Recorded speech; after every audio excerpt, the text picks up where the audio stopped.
Muhammad an-Nabi sallallahu alaihi wasallam khamsatun awqati la yaraddu fi nahwa. 5 waktu yang doa kita enggak bakal tolak. Ya takzim aja kita duduk takzim kayak gitu. Jadi kalau kita duduk kayak gini, takzim kayak gini, enggak perlu paham. Enggak perlu paham. Jangan itu kita Pak di majlis, jangan. Yang penting cari 3 guru. Yang pertama guru tauhid. Cari, kalau kita nggak punya guru tauhid, sesat kita, nggak kenal sama Allah. Yang kedua, kita nyari guru syariat, guru fikih. Ya, supaya apa? Supaya benar. Ya, supaya sholat kita benar. Jadi keakuan kita dibantu dengan fikih kita. Yang ketiga, cari guru tasawuf supaya ibadah kita ada ikatannya. Ya, kalau saya belajar tasawuf saya diwali, ada model kain, nggak usah khawatir, enggak lah mau ada diwali. Iya, diwali enggak. Tapi mereka tahu, belajar guru kita, nggak pakai diwali. Kita kira jadi alim, kalau ibadah kita gini-gininya nggak bakal alim juga, enggak. Udah gini-gini, tapi kita mesti belajar tasawuf, mesti belajar ilmu syariah.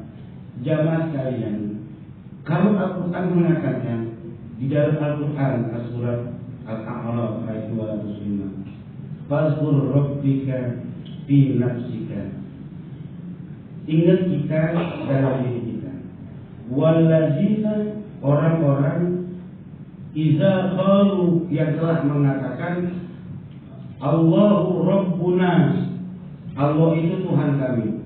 Summa istaqamu, kemudian dia istiqomah. Innal ladzina amanu, siapa orang-orang yang beriman, yang telah beriman, dia mengatakan Tuhan sebagai Rabb kita. Allah Subhanahu wa taala dalam ilmu tauhid, kita enggak mungkin Pak bisa menjadikan Allah sebagai Tuhan kita kalau Allah itu bukan ilah kita. Ya, kalau kita kalimat tauhidnya apa? La ilah atau la robba. La ilaha illallah atau la robba illallah. Ilah. Kan kalimatnya kan ada. Tuhan itu kan ada kalimat ilah. Itu Tuhan. Rob Tuhan juga. Jadi kalimat tauhid kita la ilah. Tidak ada ilah, tidak ada Tuhan. Illallah, ilah kecuali Allah. Kalau ada kalimat la robba illallah, tidak ada Tuhan selain Allah, sama. Dalam pengakuan kita ketika sholat, kewajiban sholat kita baca suratul Fatihah. Maka ketika suratul Fatihah itu kita baca alhamdulillahi rabbil alamin. Ya, alhamdulillahi rabb, bukan ilah. Alhamdulillahil alamin, bukan, tapi rabb. Ya. Artinya ini, kita jangan menjadikan Allah cuma sebagai ilah kita doang. Ini kadang-kadang karena kita udah bertauhid, mengucapkan la ilaha illallah, maka kita mengaku bahwa Allah Tuhan kita, udah jadi begitunya. Tapi jarang kita melepas Allah itu sebagai Rabb kita. Sebagai Rabb kita. Kalau Rabb itu beda dengan ilah. Beda apabila penggunaan kekuasaannya. Ilah kita gunakan Allah sebagai persembahan. Jadi setiap kita mengakui bahwa kita lemah, kalau kita beribadah kepada Allah, maka Allah itu adalah ilah kita. Ya.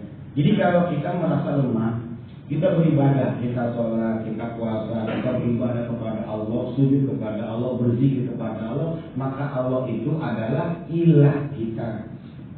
Ya, itu adalah ilah kita. Makanya kalimatnya manusuki wa mahyaya wa mamati lillah.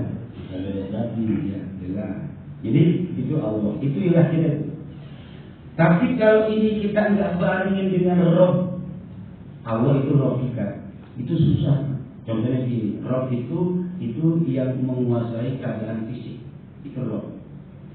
Ini kita duduk di sini, itu kalau bukan karena roh kita yang menggerakkan, kalau yang menggerakkan tidak mungkin duduk di sini. Jadi kita bisa melaksanakan sholat kalau Allah nggak gerakin kita sholat, ya mungkin kita bisa melaksanakan sholat. Ini jantung kita bisa bergerak, siapa yang gerakin? Atau ya kita sendiri gerakin?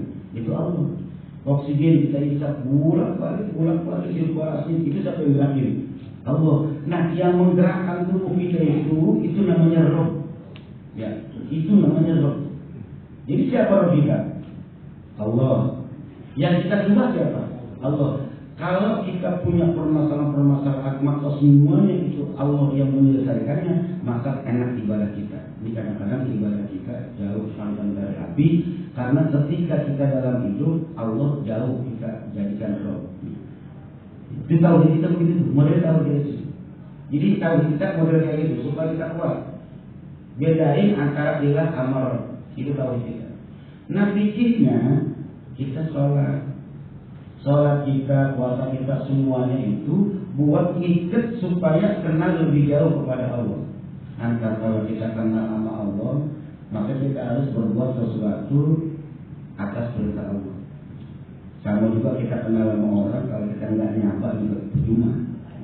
Ya, silaturahim itu yang namanya syariat. Silaturahim syariat. Kalau kita datang ke teman kita, datang mengunjungi teman kita, itu namanya syariat. Tapi nggak ada manfaatnya. Kenapa? Datang doang, kalau bawa tentengan, lu kalau bawa apa? Tuh gitu dong rumah jadinya. Bawa tentengan manfaatnya, ikatnya. Jadi kalau kita silaturahim bawa tentengan, bawa hadiah buat biar kita kunjungi, nah itu namanya manfaatnya. Nah, filsafatnya ketika kita sholat, kita kenal Allah, kemudian kita sujud. Habis sujud berarti kita udah fikih kepada Allah, itu fikih. Nah, tasawufnya hati kita. Hati kita jangan sampai ada sifat benci aja, hasad jangan. Jangan pakai gede sama orang lain. Jangan punya suzon. Saya dapat cerita dari Ustaz di Semarang. Saya di Semarang ada yang namanya Ustaz itu Zulkarnain. Di Semarang itu ada Ustaz Zulkarnain. Saya ketemu Ustaz Zulkarnain. Kemudian saya ke Garut bertemu dengan Abah Uci. Waktu itu Abah Uci masih itu. Kemudian ngobrol, saya cerita bahwa saya ke Semarang ketemu dengan Kiai Zulkarnain. Nah, Abah Uci cerita. Kata Abah Uci, Pak Ustaz, itu orang dulu pernah bareng sama saya di Habib Lutfi, Pekalongan. Bareng sama saya itu, pakai bahasa Sunda. Itu bareng sama saya di Semarang. Jadi ceritanya, kita berdua ke Pekalongan ketemu Habib Lutfi. Ngobrol sama Habib Lutfi. Dari maghrib ngobrol, isya ngobrol, habis subuh dia ngobrol, zuhur dia ngobrol, asal ngobrol. Habis Lutfi nggak ngapa-ngapain, duduk aja di situ.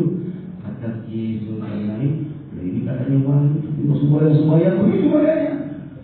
Dia ada, pulang. Di jalan disebut sama Kiai Zulkarnain. Saya nggak percaya sama Lutfi kalau dia wali.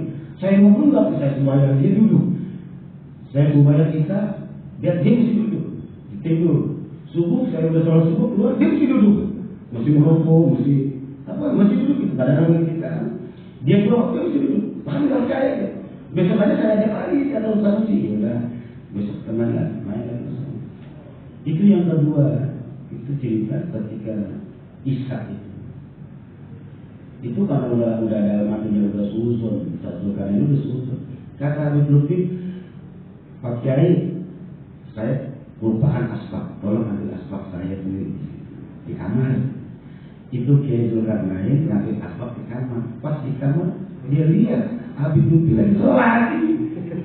Allahu Akbar. Lagi siapa ini? Yang benar yang mana nih? Yang di depan apa yang ini? Itu hati juga. Jadi seorang ulama berpikir Kiai Zulkarnain Semarang ulama sekelas dengan Kiai Sanusi. Itu ulama luar biasa. Ketika hatinya begitu dibuka oleh Allah Subhanahu wa taala. Ketika kita sujud kepada seseorang, sujud sedikit dulu sama seseorang, hatta kita amal seseorang, apa kata Rasulullah sallallahu alaihi wasallam, fa innal hasadu taqulul amal kama taqulun nar khatab. Ya. Hasad kita itu bisa membakar pahala-pahala kita sebagaimana api yang membakar kayu bakar. Jadi betapa banyak sholat kita, puasa kita, umroh kita, haji kita, sedekah kita habis kalau kita nggak belajar tasawuf, kalau belajar hati kita. Ya. Jadi tasawuf itu modelnya hati. Ya. Jadi kalau kita belajar tasawuf, artinya belajar hati kita supaya adem. Allahumma ya muqallibal qulub tsabbit qalbi ala dinik. Itu aja. Itu kalau orang